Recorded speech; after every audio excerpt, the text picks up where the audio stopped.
Welcome, everyone. This is the Center for Stateless Societies, The Long Library, the first episode of our new show, with, of course, Dr. Roderick Long, who many of you probably know as a longtime senior fellow and contributor at C4SS. Among other things, as well, I'll give you a rundown a little bit in our first episode of his credentials. Roderick T. Long is a professor of philosophy at Auburn University and president of the Molinari Institute and Molinari Society. Long is the author of Reason and Value, Aristotle versus Rand, Rituals of Freedom, Libertarian Themes in Early Confucianism, and Wittgenstein, Austrian Economics, and the Logic of Action, Praxeological Investigations. As well as co-editor with Tibor Machan of Anarchism, Minarchism is a government part of a free country, along with another edited compilation with David Hart, Gary Chartier, and Ross Kenyon, Social Class and State Power, Exploring an Alternative Radical Tradition. And Roderick's also served as the editor of the Journal of Libertarian Studies, co-editor of the Journal of Ayn Rand Studies, and is currently editor of the Molinari Review. He's also taught at the University of North Carolina at Chapel Hill and the University of Michigan. His chief research interests include ethics, political philosophy with an emphasis on anarchism, Greek philosophy, philosophy of action, and philosophy of social science. He blogs on philosophy, politics, and science fiction at aaeblog.com, which I encourage you all to check out. So thank you for joining us, Roderick, and for our first episode. Oh, hi. Good to be here.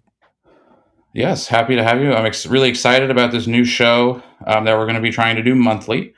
And I think a lot of people are very excited too. The idea of our show is to kind of do a deep dive into various essays and articles of yours from the years, from all the various outlets and stuff that you've been publishing across many decades. So the one we're going to start with in our first episode, I think maybe was fitting, and we'll link to everything we discuss as well, of course, below the episode on C4SS. And so the first essay I want to discuss with you is from 2004. It's called Libertarian Anarchism, Responses to 10 Objections. And so I think this is a good one to start with. It's one of the first things I think by you I ever read, one of the first things on anarchism I read. And I found it very compelling. I probably read it about 10 years ago or so. What's interesting about this, and people will see from the link, is that it's at least the original version. We've also given these out as zines at various conferences and things over the years. But the original version is a transcript of a talk you gave at Mises University in 2004. And so the Mises Institute was maybe once upon a time a little more favorable or sympathetic, at least parts of it, to your version of libertarianism. And I was curious if you could tell us maybe a bit about the background of what you remember about giving this talk and the circumstances of this and how this whole article kind of came about. Okay, well, I was asked to give a talk on anarchism, probably by Jeff Tucker, I would imagine, and so I came up with this. And I don't think there's ever been a more formally written version of it. Though, of course, I had notes I was glancing at as I gave this. So it was a talk to a group of students who were visiting back when I was an associate of the Mises Institute, and so it was just an open forum where I gave what I thought were sort of 10 standard objections to libertarian anarchism, and my suggestions, very briefly, of responses to them, and then it was Q&A afterward. So you start off the piece not with an objection to anarchism, but obviously with a brief case for anarchism. Could you just go over that a little briefly, I suppose, for our audience? Maybe give them some. Okay, so I have So first I say something about what I'm thinking about anarchism very broadly, and I think it's a definition of anarchism that goes across various kinds of left and right versions, as opposed to being particularly sectarian. Is that anarchism, at the very least, rejects the existence of the state, whatever else it rejects, and libertarians disagree with each other about anarchists disagree with each other about that, but at least it rejects the existence of the state. And a standard way of thinking about the state is as a coercive monopoly, usually a territorial monopoly. monopoly, monopoly of the use of force or justified force or uh, you know, forcibly administered law or something like that within a geographical territory. Although I think that's actually a little bit limiting because there have been states that where they had a monopoly on population rather than territory, which arguably is even worse because it makes exit even more difficult. And of course, there are some that sort of claim both. Um, the ones that don't let you leave are sort of claiming both. The ones that let you leave but give you a heavy tax burden if you leave are a little bit better. But anyway, um, uh, so the problem is what if you think of it as a coercive monopoly of legal services, and the question is, well, what are the standard objections to monopoly, coercive monopolies, and then do they apply in this case? So the example I give is a shoe monopoly. Suppose that I and my firm or my family or whoever are the only ones who are allowed to manufacture and sell shoes. And it seems that they're both moral and pragmatic objections to this. So morally, it's like, what's so special about me? Why should I have the right to manufacture and sell shoes if no one else does? That seems unfair unless I have there's a divine right of shoemakers or something. So morally, if you think of a kind of basic moral equality that we have with each other, it seems hard to justify. But also pragmatically, in terms of economic terms, there are a lot of problems with coercive monopolies. So one is incentival, that is having to do with the incentives that they create. If you don't have any competition, then you don't have that much incentive to keep prices down and quality up, because ordinarily, if you charge excessively high prices or produce excessively poor quality, if there's competition, then people can go to some other provider. But if you're the only one in town, then people have to buy from you or nothing, and so there's the danger of needlessly high prices, needlessly low quality. Also, there's a danger of abuse of power. If I don't like you for some reason, and I'm the only provider of shoes, then I might just decide Corey's not getting shoes at any price. At least not until he makes the proper obeisance to me and my gang. Sure. Even apart from the incentives, there's also an informational problem, which is even if we assume the best motivations on the part of the monopolistic shoemaker, the competition is a way of giving feedback as to whether you're doing something properly or not, correctly or not. And there are a lot of different choices I could make. Should I try to make shoes that are really expensive to make but really high quality? Should I focus on making shoes that are maybe less expensive to make and not such great quality? I mean, what kind of price breakdown should I make between those two? I mean, I don't know. Competition is a way of answering that.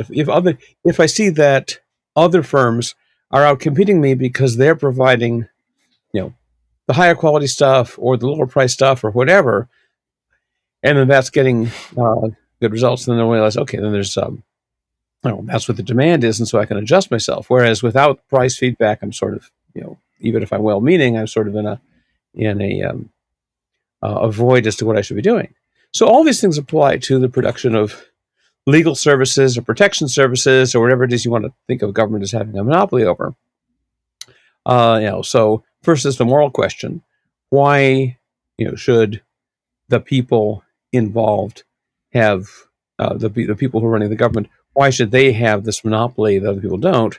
Of course, there are answers people have given to that question, but that will take us into the objections section in a minute. Then also there's the pragmatic question. Again, there are incentives to overcharge or provide insufficiently good quality or to abuse power if you are, if you've got this monopoly. And even if you could manage to get saints into power, there's still the informational problem that without competition, they're not going to have that good an idea of what to do. And maybe they'll be able to figure out some things like uh, I mean, you probably don't need a lot of competition to figure out that what Nazi Germany did was probably not ideal for the customers there. But if you are looking at more nuanced things, laws about you uh, water usage and so forth, the complicated, tricky things that don't just automatically follow obviously from basic libertarian principles, even if you've got your favorite version of libertarians in charge. Um, then once again, it's going to be more effective if you have some kind of price feedback. And so those are all reasons for having some kind of competition in the provision of legal services and rights protection. Okay, so you've laid out the positive case, the case that others are attempting to knock down for anarchism, and specifically market anarchism too. This is very, very specifically. It doesn't really touch on maybe some of those other Yeah, I mean, some of the arguments are relevant to to social anarchism, and some of them aren't. It's yeah. There's kind of overlap. That gets complicated, and we can talk about that later if you want. But and another thing that's interesting, I think about the following 10 objections here is like and you kind of point this out, and we'll go over them. But the first one is really the only one that addresses, as you said, the moral part of your case for anarchism, and the other 9 are more or less the pragmatic and consequence concerned arguments. And I just think that's kind of interesting. I think it's kind of illustrative of. I'm not sure if there's data on this, but I would imagine most anarchists were like assumed or were convinced of like philosophical anarchism or the moral case much easier, and if not earlier. I know I was. And then the pragmatic arguments feel less obvious or harder to work out. I don't know if that was the case for you, where you were convinced first of the moral case and like philosophical anarchism, and only later were you convinced that it could practically be implemented. I mean, they sort of grew up together because I had already become, a minarchist. I knew you'd say that. On the basis of both moral and pragmatic arguments, probably moral first and foremost.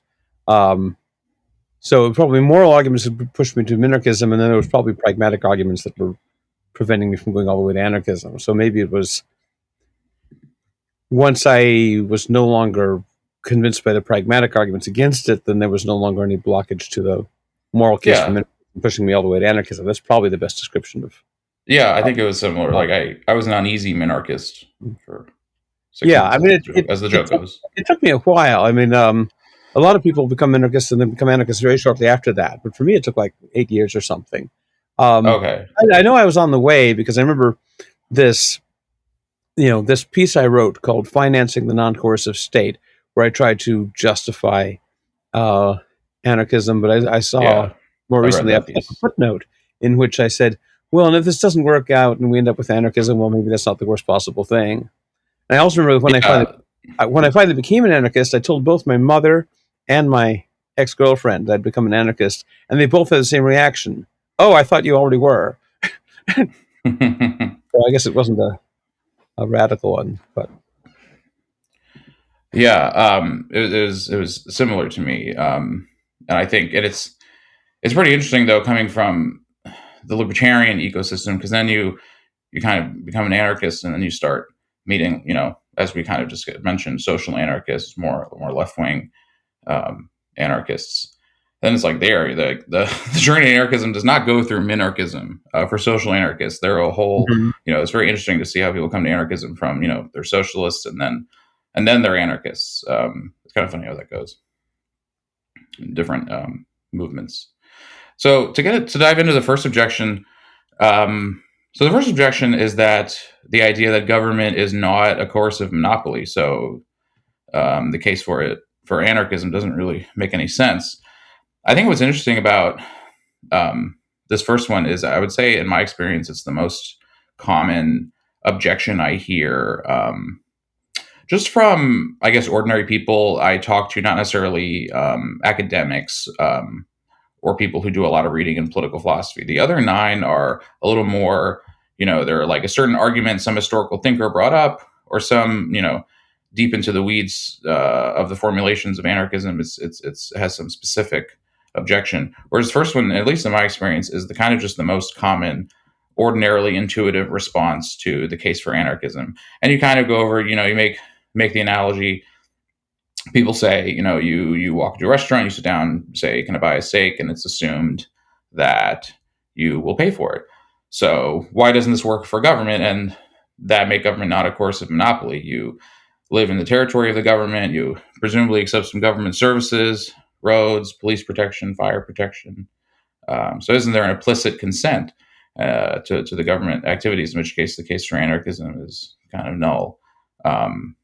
So what's your then response to this very common objection?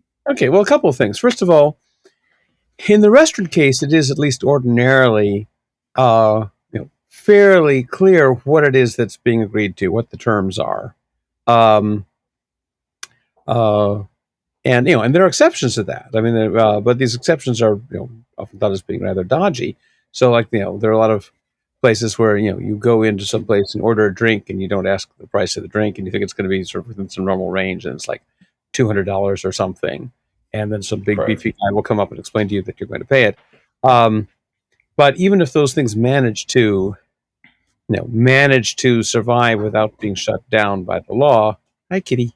We have our They first are guest, Mao, yeah not the chairman. we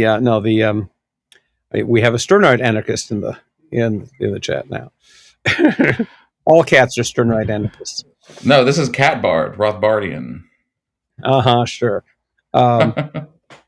Anyway, but if it seems reasonable that if there's implicit consent, and there's also there's going to be some fairly standard agreement on what the terms are. Whereas in the case of Mm-hmm.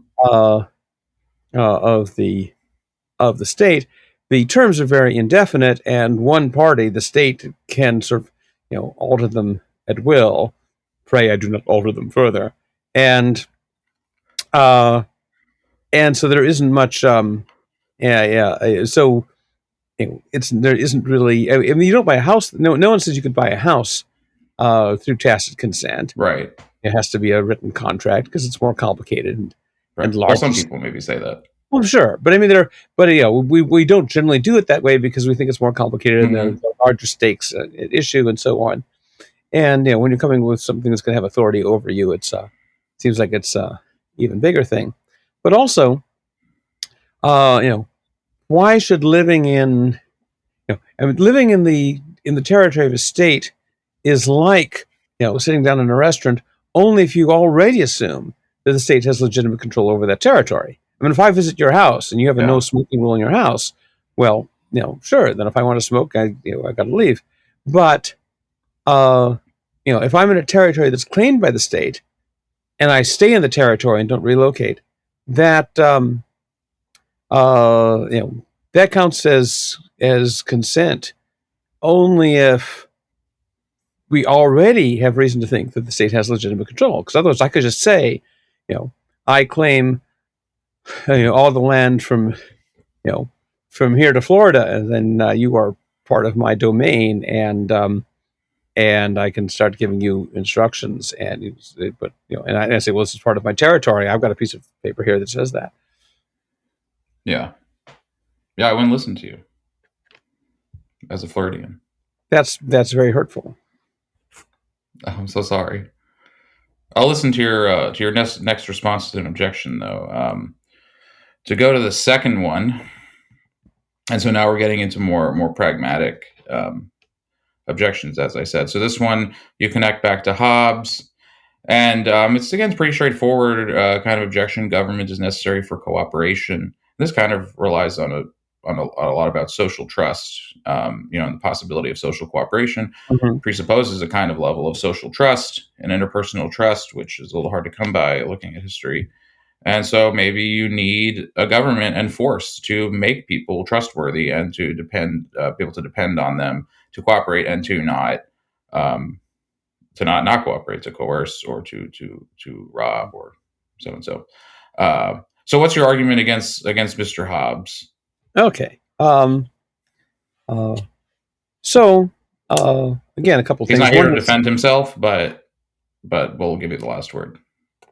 yeah, well, I think that if I take a preemptive strike against Hobbes, he would have no basis within his own philosophy for objecting. Um, Um, the um, I mean, I obviously I think that Hobbes exaggerates the difficulty of gaining cooperation uh, without the state. And for one thing, uh, forming a state requires cooperation, and so it's not clear how a state could ever arise in the first place if people couldn't cooperate uh, without it. And also, I think he tends to blur together the usefulness of legal institutions with the usefulness of a specifically coercive monopoly of them. Um, mhm. and we have, in addition to sort of just simply that theoretical point, we've got a lot of historical information about uh, kinds of cooperation that and kinds of legal uh, structures that have existed without being imposed by a coercive monopoly. None of them may be Mhm. precisely the ideal you know that that most anarchists of any flavor would favor, but of course most states are not the ideal that that most state advocates would favor either. And we can always hope to do better, but we've got examples of we can have examples of legal systems that existed where there was really no state. The favorite example for a lot of people is medieval Iceland, which David Friedman has done a lot of work on. But there are uh, others as well. But there are also ones that existed sort of within the interstices of state systems, like the law merchant in late medieval, early Renaissance Europe, which was a system of mercantile law, which was not enforced by the state. In fact, it was a lot of it was to make an end run around the state. And Bruce Benson's done some work on that, and he's got some work forthcoming on it that I hope does indeed forthcome uh, soon, because there have been a lot of criticisms of his take on that, and he's got some interesting answers. But I'm looking forward to seeing them. Well, I've talked with him about them, but I haven't actually seen the published version. But anyway, that was a system that wasn't even enforced by force; it was enforced um, uh, by reputation effects and so forth. So you just publicize that this particular merchant is not willing to abide by the decisions of the merchant court, and it works kind of like credit reports and so forth. Take that into account if you want to make a deal with this merchant. Take into account the fact that this merchant doesn't abide by the courts, and then as a result, we got this sort of uniform system of commercial law, out of which a lot of contemporary state commercial law grew.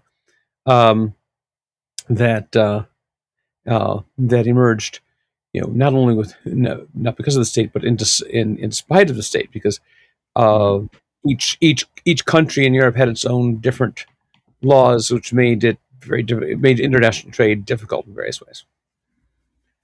So and then there's a at a more theoretical level, although there's also empirical support for this as well.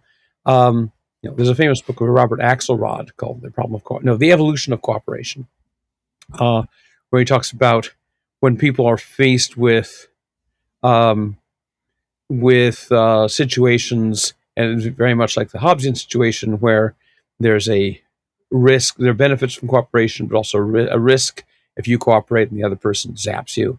Um, and he argues not only that, in theory, in terms of like computer modeling and so forth, you can get fairly robust cooperation without by it. People can find an incentive to do that, but he gives real life examples of where people have had incentive to cooperate, even to cooperate with strangers whose cooperative tendencies they could not know, which is the kind of case where Hobbes thinks cooperation is hardest to get when you run into some stranger you've had no prior familiarity with, in cases where that has worked. In fact, Axelrod argues that a lot of the content of morality comes from the fact that that moral systems that follow the rationality of cooperation in these cases tend to outcompete ones that don't. Let's go. Let's go on to the second one, which I think is pretty interesting. This is from Locke, and this is his three inconveniences of anarchy argument. Um, the first one is we need a general body of law that can kind of be predictably known by everyone, and then you need the power to enforce that law. That's the second one, the need for enforcement. And then lastly, you can't be the judge in your own case because you're going to be biased. So Locke discusses these three inconveniences, and as you say, he's more sympathetic to anarchy than Hobbes, but he still thinks there's these hangups that make government comparatively better. So and so you think the inconveniences? You think it's reversed? You say that basically that these apply much more to government. So what's your case for that? Yeah, so I'm sort of doing to Locke what Locke did to Hobbes, because Locke took these and says, all of these things are worse under absolute monarchy that Hobbes favored than they are under anarchy. And so if our choice were between absolute monarchy and anarchy, then we should choose anarchy. Now, of course, Locke prefers something in between. But Right. so I would argue that now, in fact, anarchy is better than government, or at least as good as government in many of these cases. So when it comes to known and settled bodies of law, well, again, I would just point to the law merchant as an example of a case where there was a known and settled body of mercantile law that emerged without government. And in fact, it's not clear how good government is at providing that sort of thing. Because if you look at, for example, the laws of the United States, both federal and state and local, I mean, are these really known to most people? I mean, I have no idea what the law is. All the laws, all the statutes, plus all the regulations passed by bureaucracies authorized by those statutes and so forth. I mean, it's a massive amount. Rich people will hire lawyers to try and figure out, what the laws are, and even they can sometimes get it wrong. The average person can't afford, a lawyer now if it has no idea what it is. And if a competitive provider provided laws that, that were that difficult to track, they might lose customers. On the issue of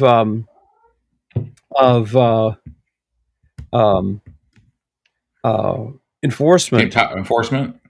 Here we have another cat. I think that's a different cat, isn't it? Yep. This is Felix, cat number 2, guest number 2. On the enforcement one.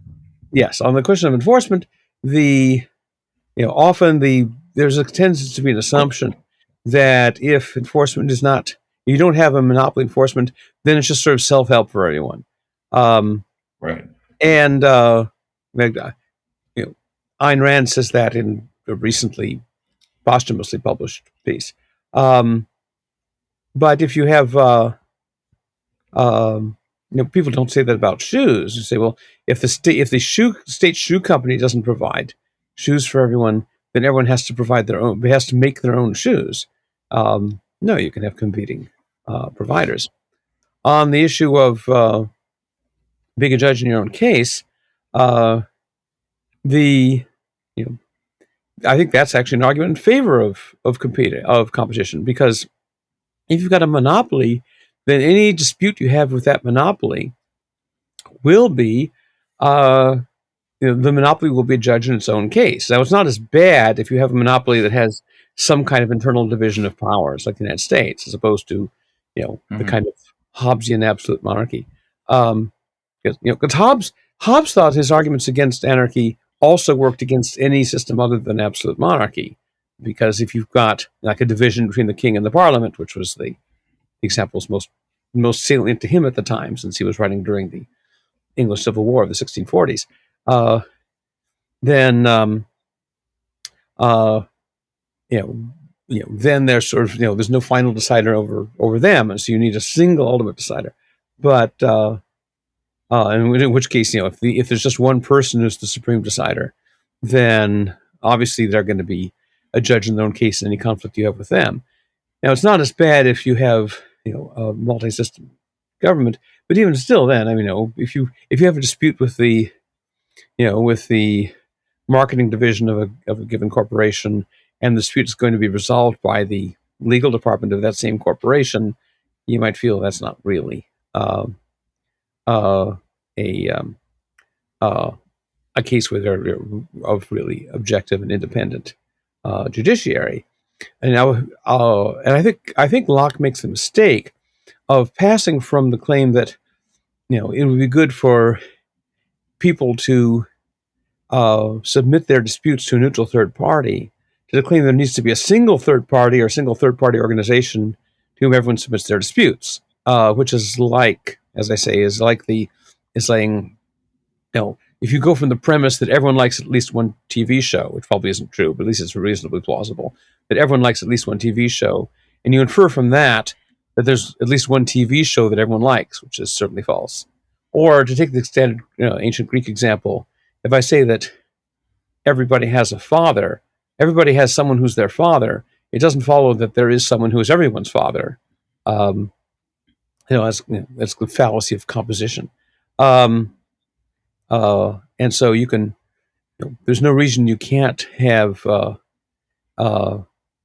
submission of disputes to neutral third parties without it all having a hierarchical structure. You can submit them sideways. If you and I have a dispute, we can submit the dispute to Felix, and if Felix and you have a dispute, you can submit it to me, and so on. Yeah, I don't think we'll choose you, maybe, but maybe someone, a different third party for sure. Mm-hmm. Well, I don't know if I want to choose that either. Well, what if I have Monopoly? So before moving on to the next one, I'm actually kind of curious. It seems to me your responses to his objections and to his inconveniences are kind of obvious, especially the last one. It's almost painfully obvious the mistake he's making, and like you said, the fallacy of composition.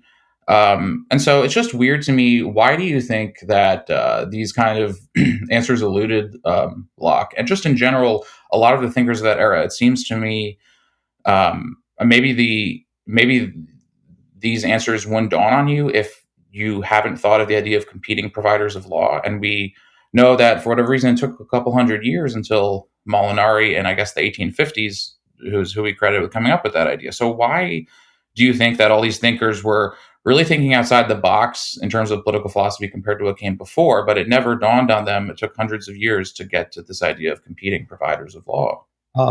It is odd. I do think that how obvious something is irrelevant to your background framework. Sure. And that, there are other things that strike us as even odder, like if you go back, like slavery, for example. If you have, Sure. people like Cicero, who gives these very reasonable and inspiring discussions of the universal brotherhood of human beings and how all rational beings share a common nature and we owe justice to everyone. And unlike Aristotle, he did not believe in natural slaves. He didn't believe there were people who inherently had some kind of rational defect that would make it okay to enslave them. He just thought that if you ended up enslaved, that was just fate assigning you to that spot. But he didn't seem to think that if he ended up as the subject of Julius Caesar, that was just fate assigning him to that spot, or Mark Antony. He thought that the right thing for him, that he thought that fate had put him in the position where he should fight back. So, and it just the whole history of people who accept something like the Golden Rule, some version of the Golden Rule, and yet they favor slavery or the subjugation of women or conquest of societies and so forth.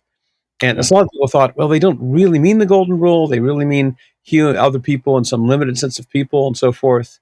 Charles Mills has a whole theory about that. All these things that talk about this don't really mean that slaves or women, etc., are full people. But I think they did. It's just that what seems like an incredibly obvious contradiction to us, they weren't thinking in those terms and just sort of slid over them because they were looking at them through a different paradigm.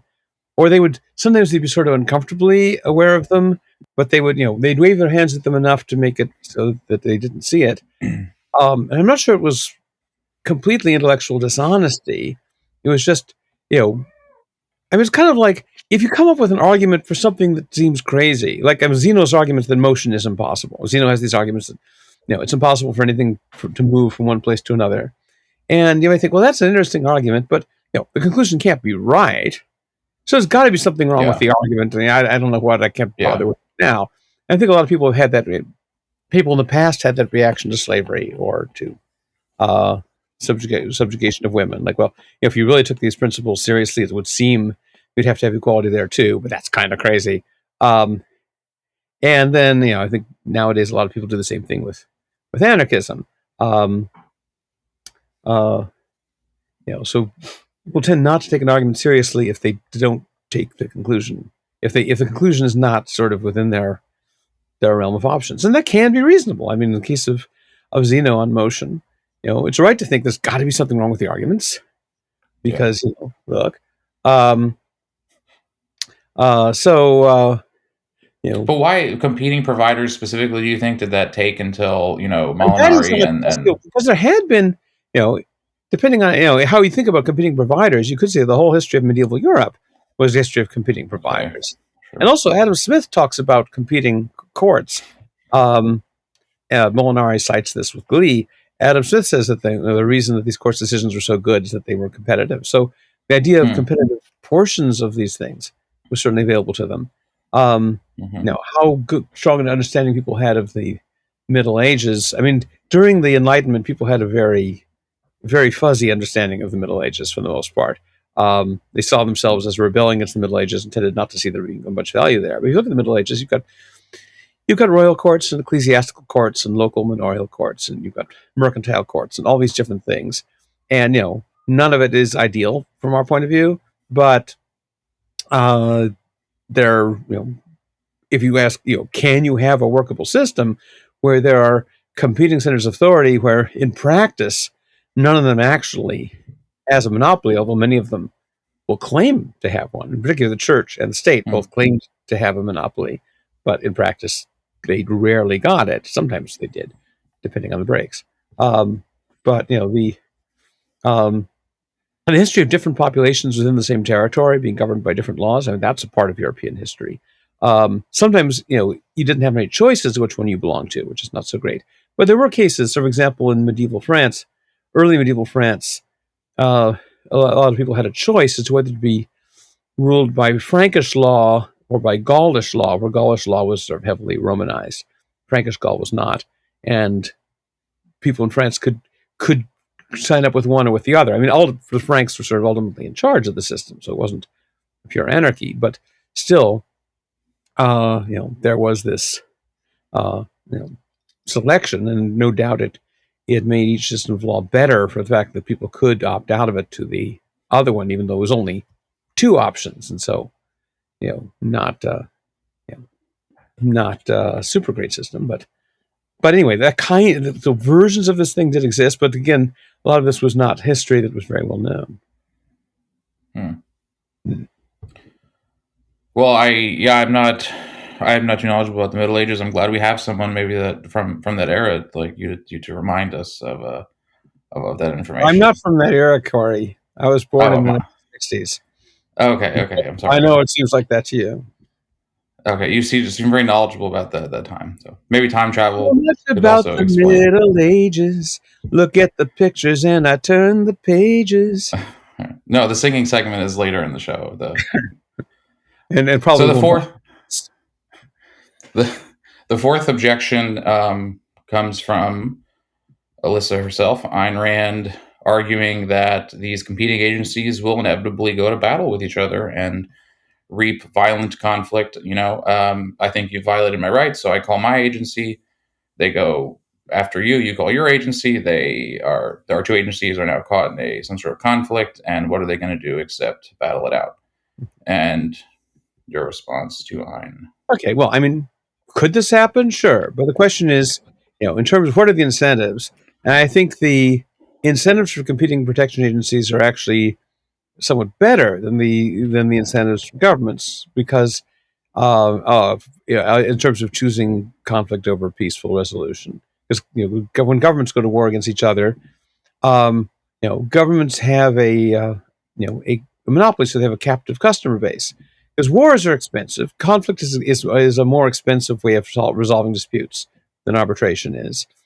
And if if your agency prefers to solve things by violence, and so you get your monthly premium, and you get like the basic service, then you get the expanded service and the premium service. The premium service involves all this warfare.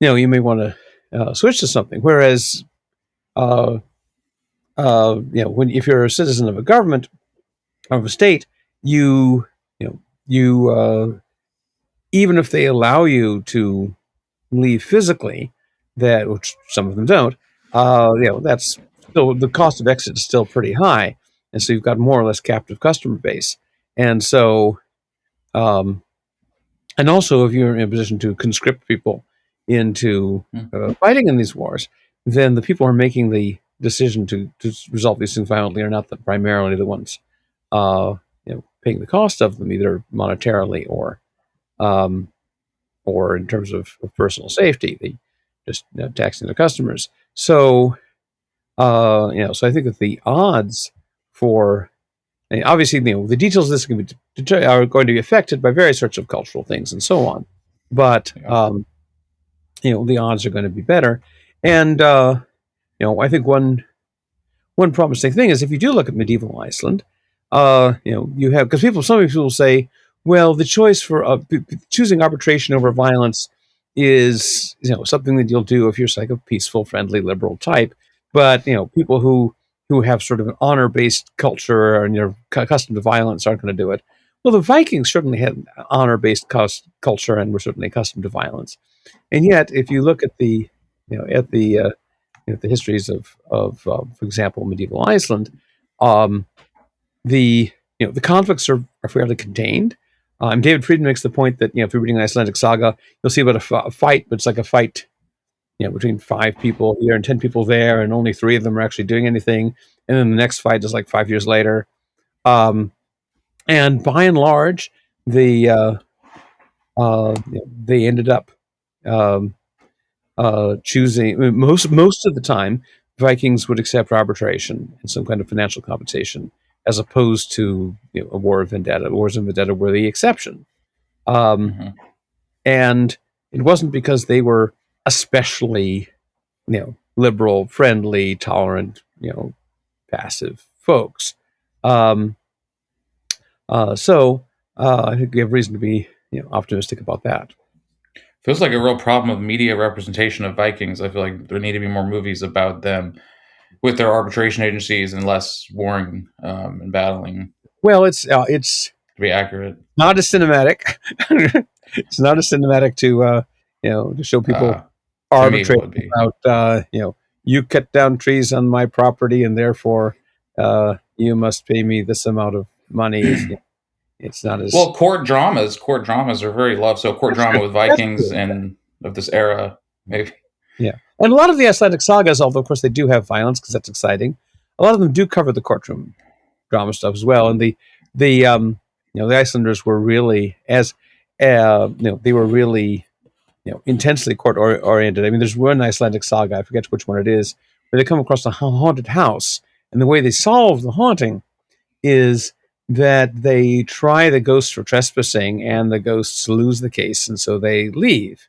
Uh, which doesn't tell us much about how ghosts actually operated in Iceland, I suppose, but it does tell us something about the cultural attitudes of these people. They think it reasonable in a story to have to have ghosts accept arbitration. In fact, This, when Iceland converted to Christianity, it was they were on the verge of a civil war between the Christians and the pagans, and they didn't want a civil war. They'd seen what those things were going on elsewhere, like in Europe, and so they submitted the dispute to.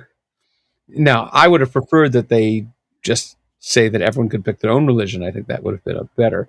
But anyway, they rather than having a battle over it, they submitted the two saying, to an arbitrator and said, if the arbitrator chooses whether everyone becomes Christian or everyone is pagan, and he chose Christian, and so they mostly all became Christian as a result of that. Again, that's a more collective result than I would find ideal, yeah. but it's better than the cases where these disputes were resolved by massive body counts. Hmm. Well, I think the haunted house case definitely shows the need for competition in law. We definitely are missing out on ghost law, I suppose. I guess that's kind of what Ghostbusters is about. But kind of a detour here. Yeah, Moving on to the Ghostbusters seem to have a very violent approach to resolving these that's matters. yeah, that's true. Um, the fifth objection here is from Robert Benedito, who's kind of a recurring villain of this essay. Is that Bidinato, what you're trying to you? make this name sound like your own, and that is Oh yeah, I tend to do that. Kind of an imperialist that way. But Robert Benedito, my apologies. So his argument is that there's I don't no really care final what you arb. Robert's argument is that we got no final arbiter of disputes under anarchism. The government acts as this final arbiter that says, some dispute or some legal case or conflict is done, finished, nada, over with, and then that's that. And then there's no analogous institution under anarchy to act as the final arbiter. So, what's your objection to Robert's objection? Okay, so what I want to say there is that if you've got, there are two ways you can think about what finality here means. You could have sort of a Platonic ideal of finality, where final arbiter means something that resolves the dispute in such a way that there's no possibility of continuing it further.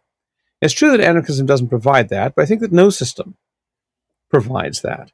Under a government, you could sue someone in court and you lose, so then you could petition the legislature to get the law changed. Well, first you appeal the case and you lose, so then you petition the legislature to change the law and you lose, so then you try to get someone new elected and you lose, so then I don't know, you try violent revolution or something. Yeah. In principle, there's always some more moves you can make. In practice, the cost increases each one of those levels, but it's also true, under any system that it always gets harder to to up the ante. But you can have systems that will reasonably resolve things. And I think there is this tendency for people to see government as something external to the society, Mhm. some sort of a magic external controller that makes things happen. But the government does Yeah. what it does only as a result of people doing things, and it depends on what people do. And whether something gets pushed on or not is going to depend on what people do and what their incentives are. Yeah. Well, the sixth objection is about property law, and so how could anarchy work as we're imagining it if we have no property law, and how can we have property law without the government to come in and define it? So, what is your objection to this? That basically we can't get property law through the market, and so anarchy fails. Okay, so so the idea here is that a functioning market presupposes property titles, which presupposes property laws. So the law can't arise on the market because the market already presupposes property, which presupposes um, property titles. But of course, that argument can work the other way too. Um, you can't have a government unless someone's funding it. And you can't have funding unless there's there's some sort of productive activity in the society, and so someone's got to be, producing things. There's got to be some trade and so forth. So you could equally argue that property law presupposes a market, and the answer is, well, as I like to say about a lot of things, it's a kind of a mutual, reciprocal thing. It's not as though you get a complete system of property law in place before anyone starts, trading anything. It's not as though you have a complete economy in place before there's any property law. They arise together. Um, the or as Wittgenstein would say in a different context, light dawns slowly over the whole. A lot of these cases where you have these puzzles about which comes first. Like there was an old puzzle about which comes first, thought or language, because it seems like you can't have language unless you have thought, but we can't really organize our thoughts very well unless we have language. And this was actually at one time a popular argument for the existence of God. thought and language must have come into being full blown at the same time, and that's possible only if God just created people from scratch. But in fact, thought and language both evolved, gradually, and you get sort of very rudimentary forms of thought and rudimentary forms of language, and they build on each other. And the same for a lot of these cases of mutual dependence. Well, that's a topic that surely we're going to get into in later episodes of the show. Some more deep philosophical things, especially with the relationship between thought and language, plays a big role in some of your writings. So listeners look forward to that if they enjoy that kind of conversation. Let's move on to the seventh objection. This is that organized crime will take over. So this is a pretty straightforward idea. I think the government obviously acts as a kind of barrier and a kind of cap on the power of organized crime and mobs and mafia, that kind of stuff. So why is that wrong? Why don't we have to worry about organized crime in the absence of government?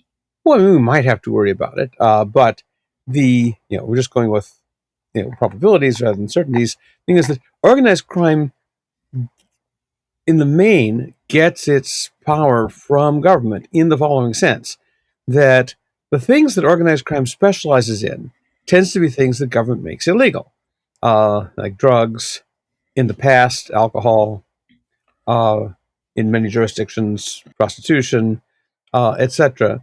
They specialize in things the government makes illegal, and this empowers organized crime because it makes it much more lucrative to do it. If something is illegal, then fewer people are going to risk doing it, and people who are comfortable with high levels of risk will go into those areas, and then and the people who are comfortable with high levels of risk will be happier about both taking the risk both of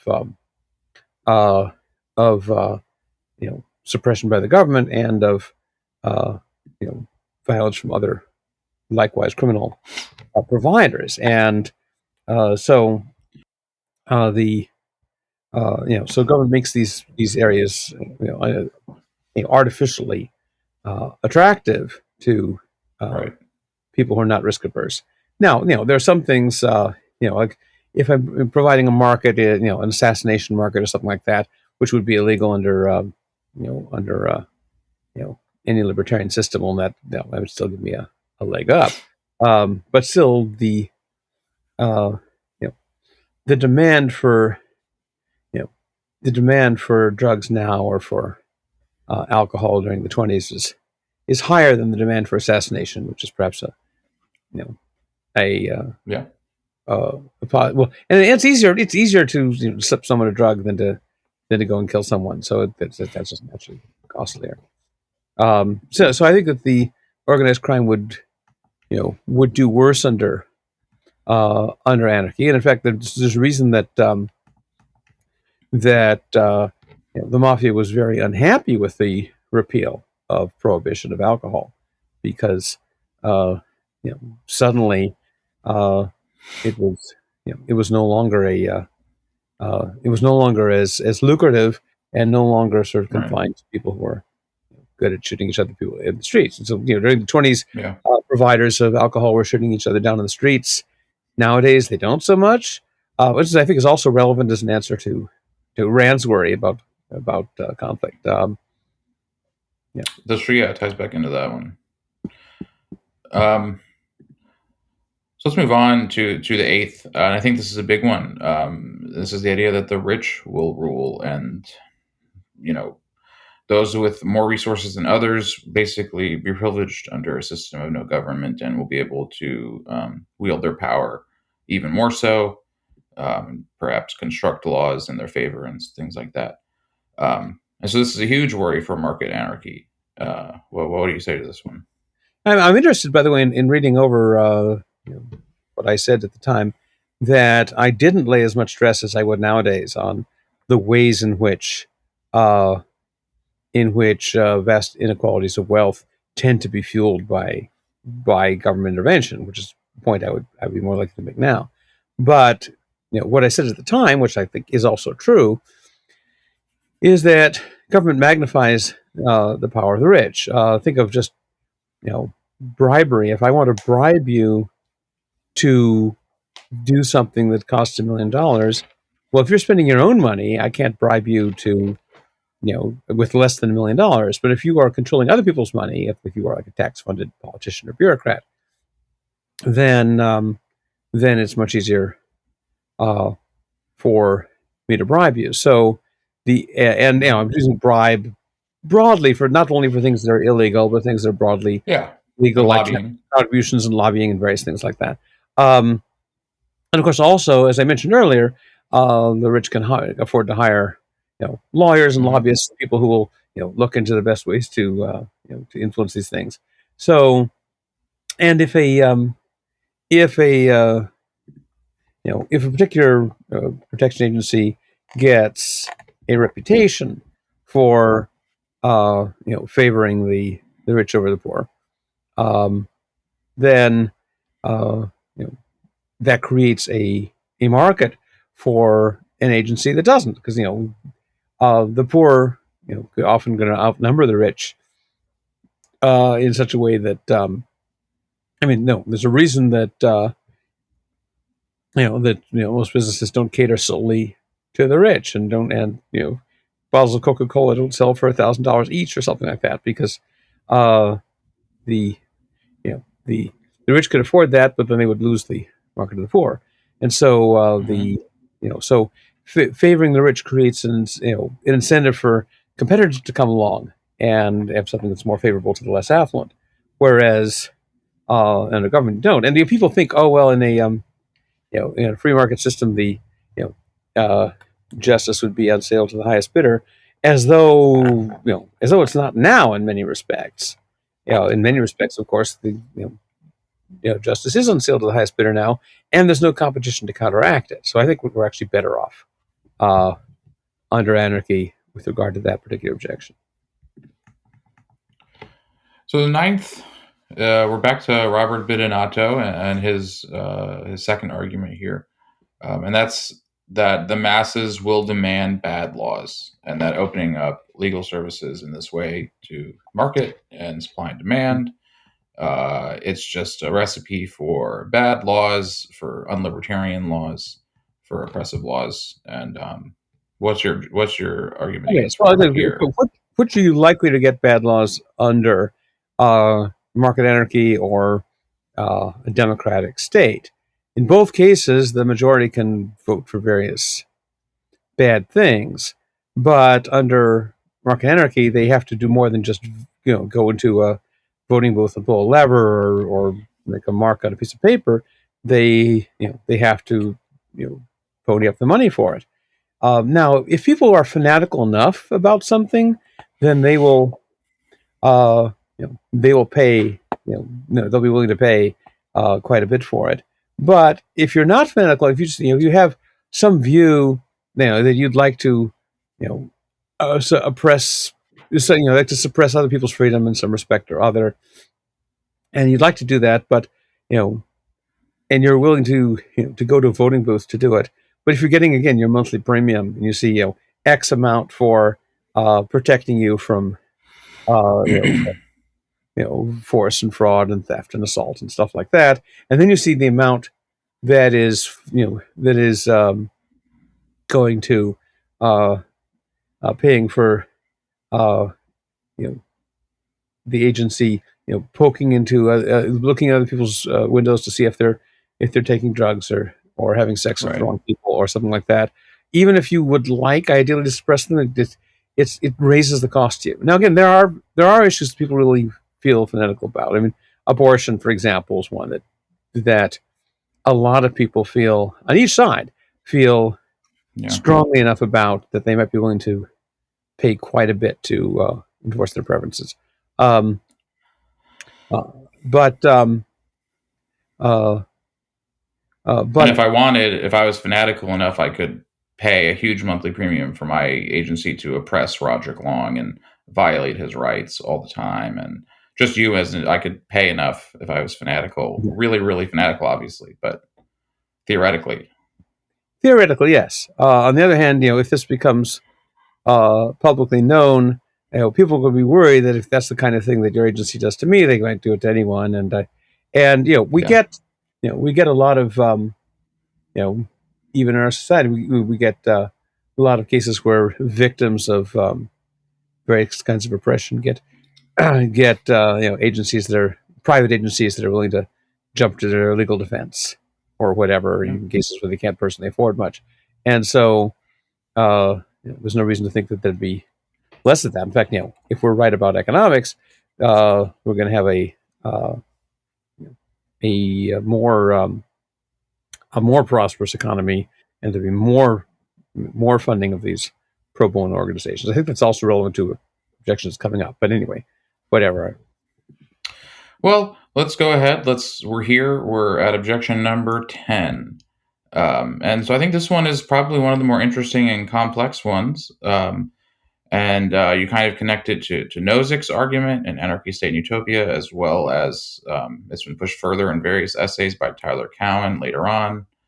And so this is the view that these protection agencies that are initially competing with each other will become a de facto government, that they will cartelize, and through a series of contracts and mutual arbitration agreements and all these reasons that we think that they won't be warring with each other end up becoming reasons that they might just form another government and then exclude through things like boycotting any potentially new competitors into the market for legal services.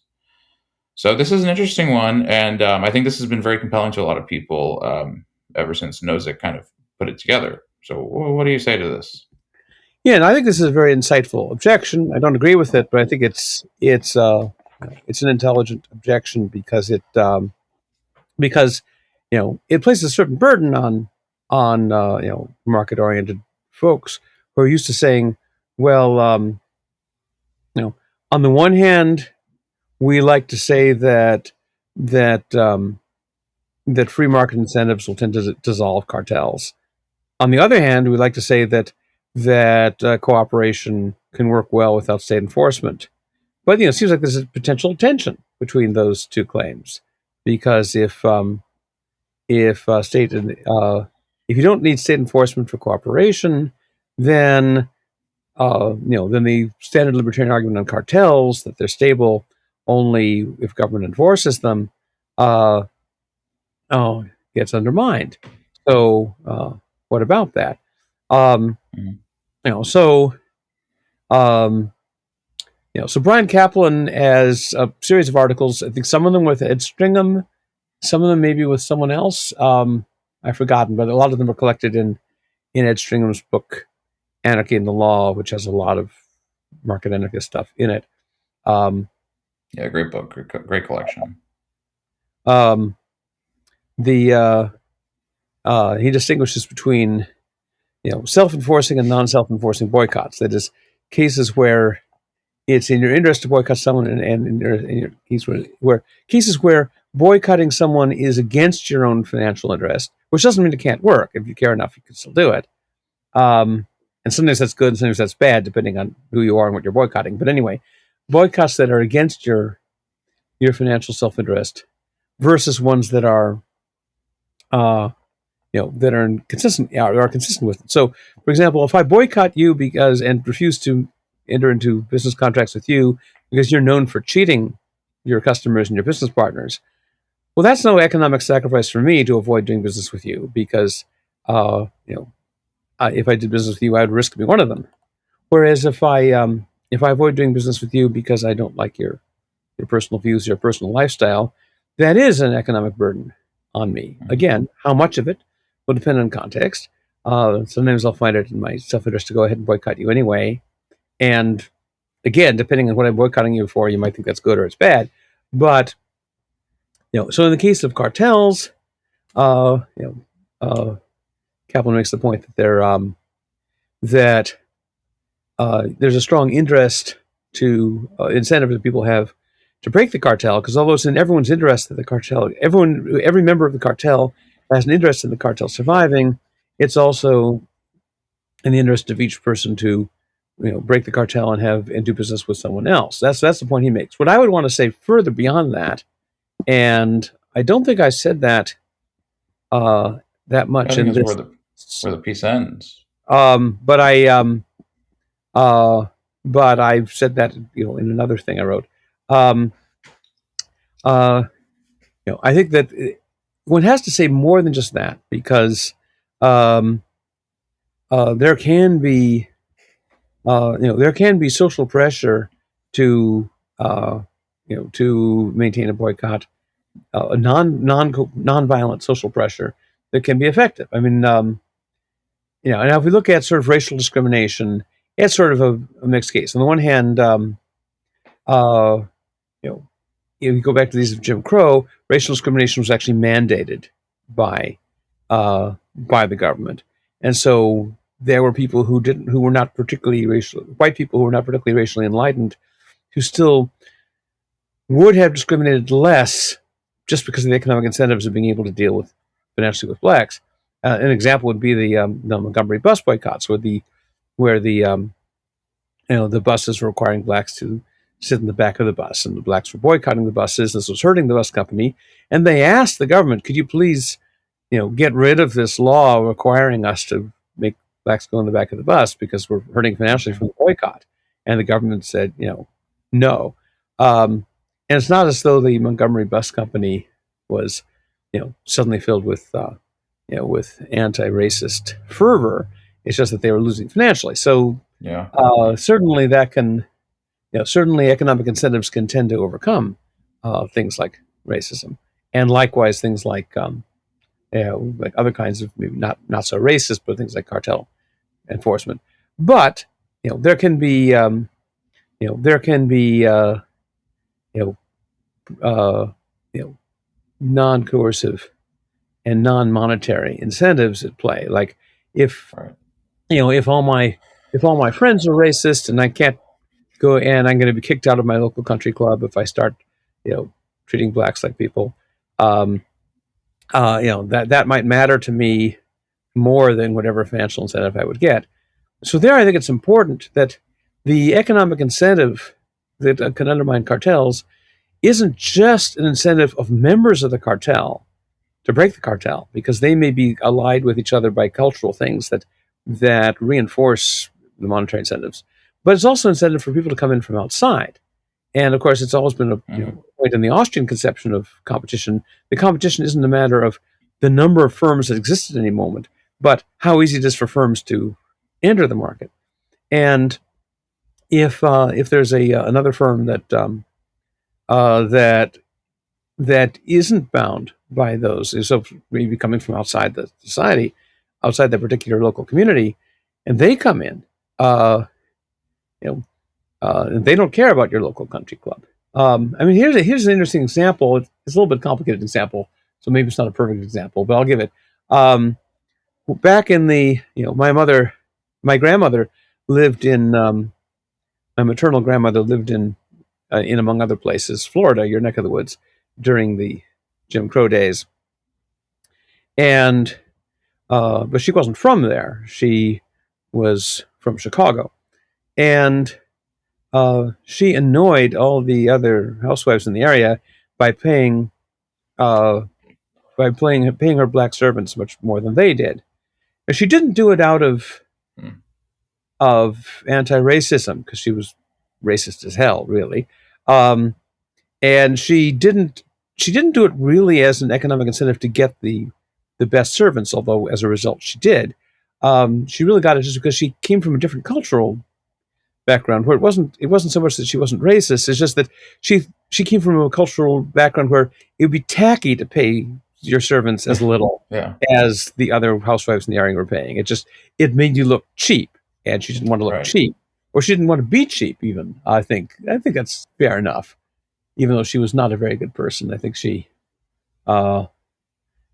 I think she, it wasn't just a matter of appearances. At any rate, she didn't, her peer group was not, these other housewives in Florida. She only lived part of the year in Florida. She didn't give a damn about what they thought of her. Um, and so, although it wasn't really economic incentives that motivated her to do this. She did, as a result, you know, get the servants that were most in demand because she charged more, and she wasn't, and she wasn't deterred by the cultural considerations because she came from the outside, from different and with different cultural affiliations. So uh, the so I think it's an important point that cartels are broken. The incentive of breakdowns cartels is not just the incentive of the members of the cartel to cheat on them, but the incentive of people to come in from the outside, as long as you've got genuine free competition. Yeah. Right. Well, that wraps up the 10 main objections, but I think looking back on it, I wanted to ask what what would you say is the best and worst of the objections, the ones that maybe we need more to work on it more, or ones where it seems pretty obvious to you? Do you have a sense of what's the best and worst? Okay, um, I think that last one, it might be the best to me, that is, and yeah, that still is, is an enduring issue. yeah, that is one of the most insightful ones. I mean, uh, you really have to sort of understand, market theory, the kind of the way that market anarchists understand it, well enough to raise that objection. Um, maybe the worst is number 9. Although that might be just my history of conflict with Robert Bidonotto that is biasing me in Oh, that. the masses will demand bad Yeah, laws. Number because 9. that it's because he's not an opponent of. Well, I don't know what he would, and I don't know whether he likes the term democracy, but I mean, he's not an opponent of a system of a representation like the kind that the Right. United States has. Um, uh, he may be one of those people who prefers the term republic to democracy, but but anyway, a system where there is you know uh, substantial uh, majority input into the political process, and and so it's not clear why this would be an objection to anarchy if it's not an objection to that. Now, if you've got some kind of Right. Hoppian monarchist coming along giving that objection, that may be more consistent. Although I think the objections to monarchy are fairly easily come by, Yeah. in my view. Um, but anyway, so maybe that's what I'd say about. Yeah. And then sort of the point of my various replies, I think a theme that comes up in several of them, that I think is my favorite point, because I think it's a point that people often miss, is the idea that, and I mentioned this briefly earlier, but the idea that people tend to think of government as something external to the society, some kind of external guarantee that makes things happen. And if you just say, well, under markets there would tend to be this incentive for such and such to happen, they say, well, that's not good enough. Maybe it's nice if there's such incentive, but it would be even better if there was some sort of guarantee. Well, what are they looking for? Because the state is not some sort of robot that has been programmed by wise people who hold all your views and will now go ahead and enforce these laws regardless of what people say. The existence of the government just consists in what people do. The um, uh, you know the government isn't you know the existence of the government is not just the existence of all those buildings, which could make nice museums in an imaginary future, and it's not just those people, because if there were no structures and patterns of obedience and so forth to those people, then those people would just be like people giving their opinion, and the president signing executive order would just like be like me signing an executive order about what everyone in the country is going to do. It's like, okay, Yeah. well, interesting memo from the loony guy over there. Um, so people have this idea that the government is something external to the society that gives things a kind of guarantee that no purely voluntary system could have. But there's, nothing can provide that. It's just that government is just the existence Yeah. of any legal system, governmental or otherwise, is just patterns of people doing stuff influenced by our various incentives and our Well, cultural dispositions. And so I think that's a kind of a metaphysical issue that I think is important mm, to say. and that I think is something that applies across the board, not just to market anarchists, but like to social anarchists and communist anarchists too. I think that's also an insight that anarchists of all flavors are sort of Sure. share, regardless of what else they may think. I'm curious. Why do you think you said this came up in your exchanges with Bidinato, and so I don't know, why do you think Bidinato and the Randians and Rand so are seduced by that mistake and refuse? Because also so many Randians became anarchists, and she's so close to anarchism, and And Bidinato, I found out from it was either Sheldon Richman or Eric Mack told me, I forget which one, told me that they knew Bidinato back in the day, and he actually was an anarchist at one. so he was Yeah, I had interesting. not known that. Um, and now he piles scorn on anarchists as massively irrational people. So I don't know what that tells him about his relationship with his past self. Um, But why do you but think Rand and her followers, at least the majority of them, although so many do go, yes, this obviously goes into the direction of anarchism, but then so many really, really just yeah, fervently well, I won't. mean, for Rand, I mean, part of the reason for Rand is, she grew up during the period of the Russian Civil War, when the Bolsheviks Yeah, and the Tsarists were sure. fighting each other out, and also there were also she mentions somewhere the the anarchist uh, contingent of Machna as well. So there were Bolsheviks, anarchists, and royalists, uh, fighting each other out. I think that was her vision um, Mm, of what competition in legal services uh, mhm. would have to be like. Um, But of course, then you could say, well, and then after that, you lived under a monopoly government, the Soviet Union. Why wasn't that your vision of what all monopoly government would have That's to be funny. like? I mean, Of course. you went from a sucky version of hi kitty, a sucky version of non-monopoly to a sucky version of monopoly. I mean, that was a particularly sucky Yeah. time in Russia. Um, uh, and but she could say, well, the problem with the Soviet Union is, well, you might think that she would say the problem with the Soviet Union is that the structure didn't have checks and balances. But although she'll occasionally make nods toward that sort of thing, she focuses much more on sort of philosophical things, like the Soviet Union was not committed to the right Yeah. principles. The idea is. American government mostly is. But of course, if you read the Soviet constitutions from that era, I mean, they're not great, but they're much better than Soviet practice. Um, a lot of Soviet constitutions from that era, guarantee things like freedom of speech and press and the right to strike and things like that, Mm, which were not honored in practice because yeah. there was no incentive to honor them. So they had some of the right ideas uh, on paper, uh, but yeah,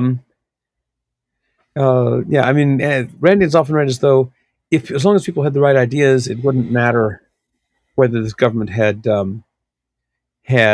checks and balances. I have another piece about this, but we haven't published it yet. But but of course, they don't say that about anarchy. And you can think, well, if people had the right ideas, you know, then you wouldn't need a government Sure. either. Although I Sure. think you would, I think there's good reason to think you would still need a legal system because Yeah. uh, people who share the same principles could still disagree about. The example I like to give is water. A river is flowing from my land onto your land, and you're used to getting your dinner by fishing into the river that's on your land, and I want to dam the river on my land to divert it to irrigate my crops or whatever. You know, does it? Do I have the right to do that because it comes to my property first, or do you have the right to stop me because I'm interfering with? I mean, you can see how people who accept the general principle of private property could disagree about what's reasonable in that situation. Um, Sure. Sure. and it's not blindingly obvious what the natural law solution to it is. But anyway, it's a case where, well, although it would be nice to get like the best solution, what's really important is that there be some solution. People need to know ahead of time what they can count on. They know ahead of time whether you need to know whether you can count on being able to fish on your river or have to make other plans. I need to know whether I can Hmm. river on my land or make other plans. And so, it's useful to have some kind of legal system that would resolve that. So even unless we imagine a society where everyone agreed about everything, which I really can't make sense of, there always be a need for a legal system. Um, but um, but anyway, you know, Rand somewhere says, you wouldn't need a right to secede under an ideal government because the ideal government would be based on the right principles. And so, if the seceding government is also based on the right principles, why would they want to secede? As though Mm-hmm. the right of exit weren't one of the things that helps to shore up Mm-hmm. the government sticking to the better principles. Sure. But as for her uh, followers, I mean, there's a kind of there is a kind of authoritarianism built into the Randian culture, with the idea of Rand as Sure. the supreme arbiter of philosophy that might Final make the, arbiter of philosophy. yeah. I mean, there is a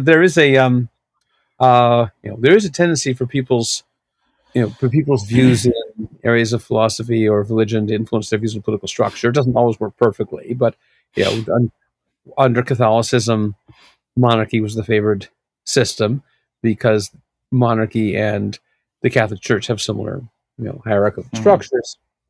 Mm-hmm. Um, then, although the early Protestants were certainly by no means uh, most of them were not particularly anti-monarchical. Some of them were. Over time, there's a tendency for Protestants to favor some kind of democratic or republican institutions, in that sort of influence is influenced by their experience of their own churches and so on. So in the so I think that there's a kind of natural fit between not a guaranteed necessary fit, but kind of a natural fit between being part of a philosophical culture where there is a Mm-hmm. source of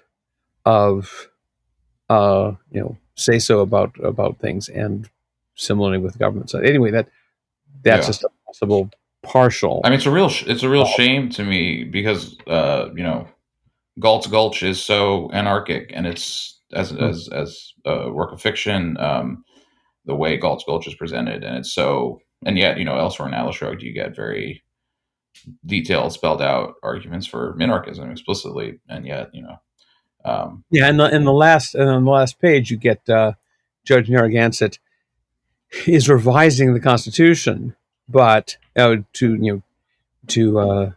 exempt the economy from interference by the state, but the Constitution is apparently going to still have authority, and it seems as though the Constitution is going to be is going to be imposed on people with even less justification, perhaps, than the original one was, because it's even because it's just the people in Galt's Gulch who are going to revise the Constitution. How does everyone right, else come to be governed by that?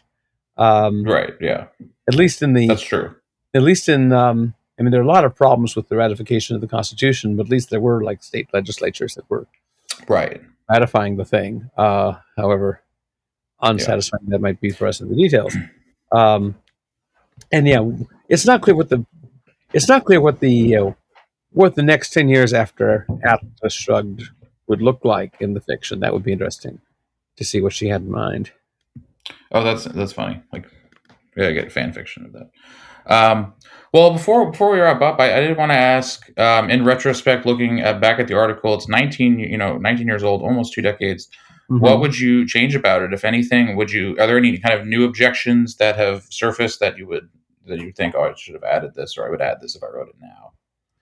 Well, on the part about the rich ruling, I would have more of my of sort Of of the course, left libertarian free market anti-capitalist ideas that I've been marinating in since then. of Um, course. for one thing, um, uh, also the uh, there's, as I mentioned, this posthumous Randian thing that was released. That uh, there's uh, a book of Rand stuff that was recently released. That most of it was previously published, but there was this one uh, seminar on politics that had not been previously published. And of course, with these texts of Rand that are coming out from the official estate, there are always questions about what kind of editing they've undergone, because we know there have been cases where they've been perhaps over edited, but subject to that caveat, it's interesting because it's I think the objections Rand gives there are more nuanced than the ones she gives in her more famous article, Nature of Government. But I think that she does make the mistake of thinking of the goodness of a government as a fixed constant, and that if you have that, you don't. If you have a good government, you don't need these various kinds of competitive things, as opposed to thinking of the competition as one of the things that helps continue that. And I think that there's an interesting diagnosis from Rand herself on another issue. She talks about how she read this article where some factories in some Latin American country, I think, have been nationalized, and they were no longer following the fire security procedures they've been following before, and the former owners of them said, "Well, look, you got to follow these fire security procedures." And they said, "Well, you never had any fires. Well, you were here, so I guess the fire must not be as big a risk as you say." Ignoring, of course, the fact that the fire security procedures were the reasons they didn't have fire, or at least plausibly were. And Rand says, any mentality that could give such an answer is like the most contemptible thing in the universe, or some sweeping claim like that.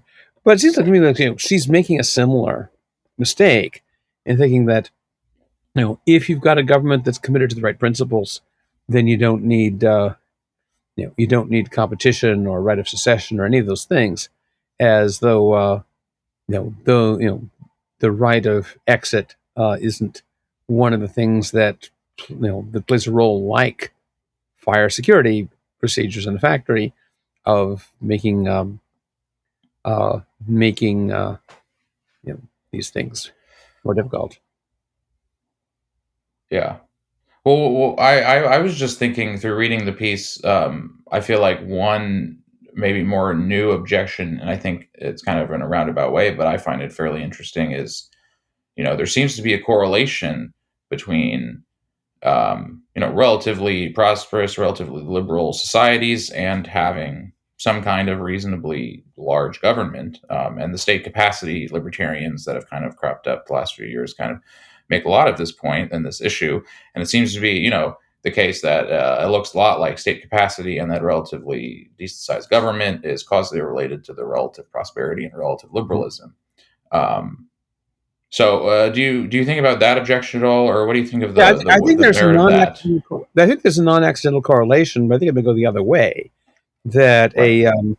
A prosperous society, because governments are run off the surplus of the Yeah, economy, and so a relatively prosperous society can afford a bigger government.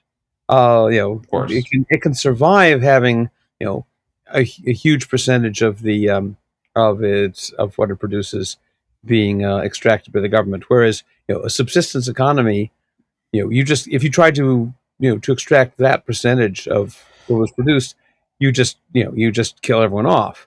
So so it's Yeah. like a healthier animal can afford can afford more parasites without dying. Yeah. So I think that's uh, I think that's one reason. The other reason is that maybe is that um, ideologically, societies that, and here's one point I think where I agree with Hoppe. The number of points where I agree with Hoppe may be fairly small, but this is one of them. That the ideology of democracy, uh, you know, makes it easier to legitimize a lot of things that government does. Yeah. It's easier to make the Sure. argument, well, we are doing it ourselves, and the Hmm. the rise of liberalism went along with the democratizing of various institutions, which, unlike Hoppe, I think is you know, An not improvement. solely a bad thing. It's a mix of good and bad, but I think that there Right. are many ways in which Can be democracy much better. is an improvement over monarchy. But it does have the downside that it's easier to legitimize government doing lots of things because we're doing it. Of course. Uh, Of um, course. and so on the one hand, liberal societies are more able to afford a government, and also they're afford a bigger government, and also they're more. It's easier ideologically to justify one. So that would be my Hmm. Hmm. my guess. Well, I think that about wraps it up for us and for the first episode of The Long Library. This has been really fun, a very thought provoking discussion. I encourage everyone to read the essay yourself, which we'll link to. And I want to thank you, Roderick, for doing the show and for giving us an hour and a half of your time and exploring this old article of yours. Um, I want, Thanks. I read it. oh, yeah. I want everyone to look forward to future episodes of the show. We're going to try to do this monthly, and next time we're going to dive into a new essay or article that Roderick has written and talk about it in retrospect. If anyone ever has any suggestions or requests of that, send them to either Roderick or me or the C4SS social media. We'll see it, and maybe we'll throw that into the loop. So thanks, everyone, for joining us, and see you next time. Yeah, thank you.